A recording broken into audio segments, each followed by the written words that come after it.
This is Jocko Podcast number 49 with Echo Charles and me, Jocko Willink.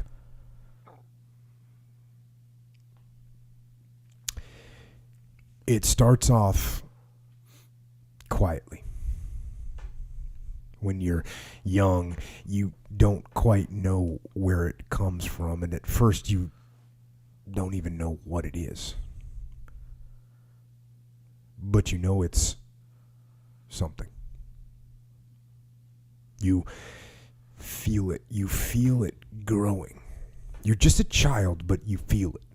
Something inside of you. And at some point, that thing, it crosses over. It goes from being something that you don't fully recognize, something that you don't completely understand. It goes from that to being you. Those things become you. It is you. It is your emotions. It is sadness and happiness and passion and anger and joy, and it is rage. And those things, those emotions, they burn. And they burn hot. They're a fire that grows out of control. They fuel your mind and your body and your soul. And that marks the change. Becoming a person. Becoming an individual instead of a child. You release the inferno. You burn what you touch, and you ignite those near you. And in that fire, you burn. You burn out of control, and people around you, the people, the other humans, the normal humans, they do their best to extinguish that fire. They tell you to relax. They tell you to calm down. They tell you to get a grip. They tell you it isn't healthy. And that's because they are scared. They're scared of that fire in your soul, and so they tell you that you are crazy. And because the anger and the rage and the sadness are so brutal and so hard to suffer through, you begin to listen to those people, to those normal humans, and so you begin to subdue the fire. You stop feeding it. You start to get those emotions under control, and at some point you realize this is better. Better to control those emotions, better to starve those passions. You begin to shut them down.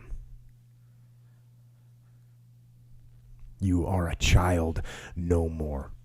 No more angry youth. No, now you are an adult.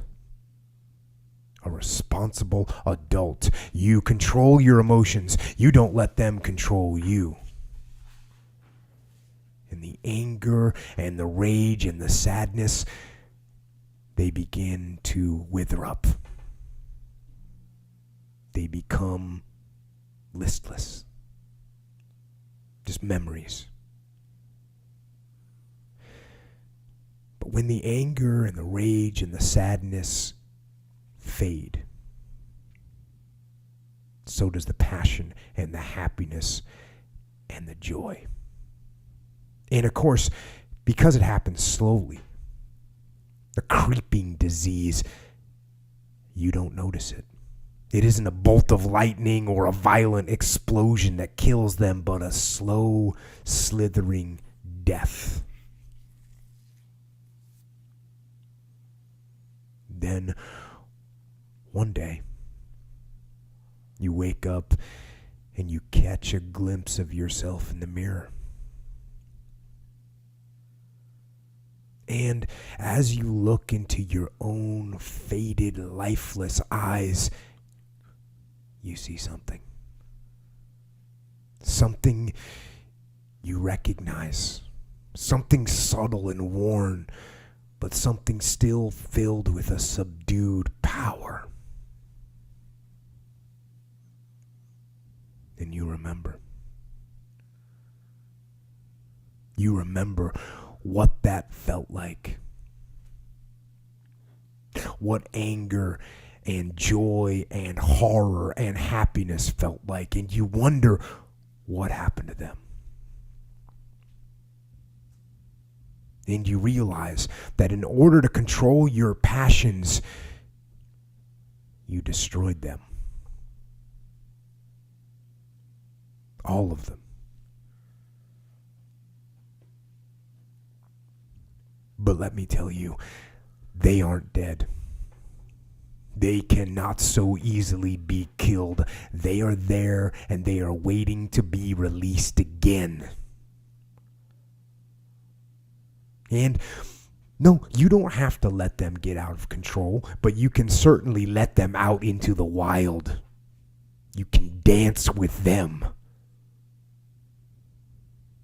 And, of course, while you need to balance them and maintain the upper hand over your emotions, you can still relish in their glory. But you have to let them out. You have to expose the nerves, feel the pain, feel the frustration, the sadness, the shock, the anger, and in those adverse moments, then you also get to feel the laughter, the joy, the gratitude, the passion. Because it is the passion, not indifference, that fuels greatness. And it is conviction, not tranquility, that drives execution. And while we must not ever let our emotions dictate our decisions, we are not here to eradicate our emotions. Control them? Yes, of course, you must maintain control of your emotions. Keep them in check? Yes, by all means. Emotional restraint is a necessity. But destroy them? No. That is not what we do. So, let your guard down. Expose your weaknesses. Take some risks. Open up your fragile soul. And those embers, those smoldering embers that you have tried to smother, but that are ready to ignite again and become an inferno of energy and of power. Feed those embers.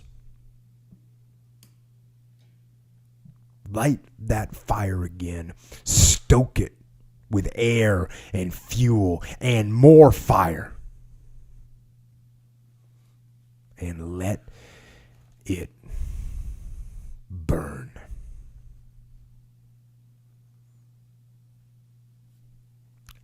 Good evening, Echo. Good evening. Those were just some thoughts I had as I was thinking about, one of those dichotomies in life. And obviously I talk a lot about maintaining control of your emotions, but we can go too far with that idea. And I wanted to remind myself that if we take that idea too far, we're actually going to regress backwards in a negative way. My opinion. I dig it. And last podcast went a little bit long, which brings us to straight up Q&A today. Yep. Questions from the interwebs. Yeah. Bring it. Oh, you got some comment? Best way to submit questions, just because people have been asking me. Okay. Twitter, right? Or Twitter's really solid. Facebook. Facebook is also good. Yeah. Instagram, don't. Yeah. Don't. Instagram's tough. I'm on Instagram, but it's harder for me to compile those questions when people hit me with those. They don't stand out as much. They're in a caption of a picture, 27 comments down, and it just, right. Yeah, not the best way. Not the best way. Yeah. Facebook, Twitter. Every once in a while, people will submit them through the store. Mm-hmm. And possible way. It's good, but you kind of do run the risk of there being store issues that are pressing.